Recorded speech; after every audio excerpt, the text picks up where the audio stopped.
આજે કારોબારી સમિતિની બેઠક મળી હતી. એજન્ડા પર કયા કયા કામો હતા, કઈ રીતે?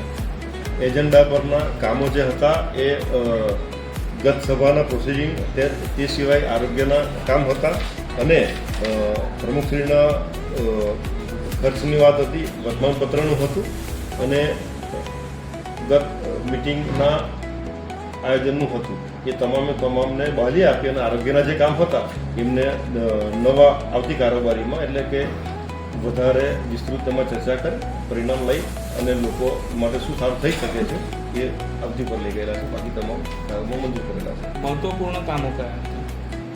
મહત્વપૂર્ણ કામો તો ગત સભાનું પ્રોસિડિંગ હતું અને પ્રોટીન પાવડર બાળકો માટે હતો, પ્લસ ગુજરાત પંચાયત પરિષદ જે છે એનો વડોદરા જિલ્લા પંચાયત જે ફાળો આપવાનો હોય છે એ એક અગત્યની વસ્તુ હતી અને એવું જ એક સભા કરતા ઉદ્ઘાટન સમારોહનો ખર્ચનો હતો. આજે વર્તમાન મેગેઝિન ખર્ચ છે કેટલાથી કેટલા વર્ષ સુધીનો છે, હમણાં કેમ આવ્યો?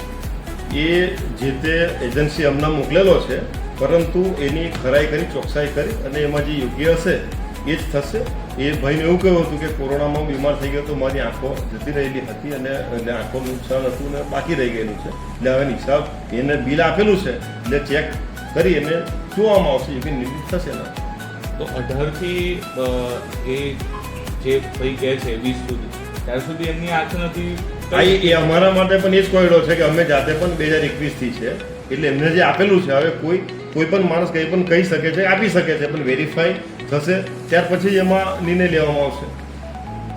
જે પ્રકારે અન્ય જે કામ હતું, જે ખર્ચનું કામ હતું, કેટલો ખર્ચ થયો, કયા પ્રકારનો ખર્ચ થયો, કઈ રીતે એની વ્યવસ્થાઓ હતી, કઈ એજન્સીએ કર્યો અને આટલા ખર્ચમાં આ પ્રકારનું થઈ શકે માનો છો આપ? આ પ્રેક્ટિકલી આપ પણ એક નેતા છો, આયોજનો કરતા હશો. શેની વાત આપ પર્ટિક્યુલર કોઈ સભાની જે ખાસ સામાન્ય સભાની વાત છે? ખાસ સામાન્ય સભામાં 33,330 ઉપરાંત માણસો જમેલા છે અને એ રીતે એનું બિલ આવેલું છે. એક થાળીનો કેટલા રૂપિયા ખર્ચ થયો? 100 રૂપિયાની આસપાસ છે.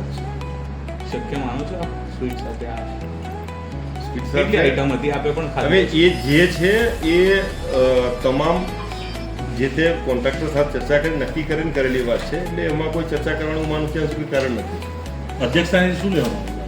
અધ્યક્ષ સ્થાનેથી મહત્વની વાત એવી લેવામાં આવી કે જે કંઈક જોગવાઈઓ નવા વર્ષમાં બજેટની કરેલી છે આરોગ્યમાં, શિક્ષણમાં, પશુપાલન ક્ષેત્રમાં, કૃષિ માટે કદાચ જિલ્લા પંચાયતે પહેલીવાર મારી જિલ્લાની દીકરીઓ જે પ્રથમ તૃતીય એમના માટે જોગવાઈ કરેલી છે, આંગણવાડીમાં વાસણો અને ડિસમચીની જોગવાઈ કરેલી છે, એવું ઓર્ગેનિક ખેતીને પ્રાધાન્ય આપવા માટે કૃષિમાં જોગવાઈ કરેલી છે.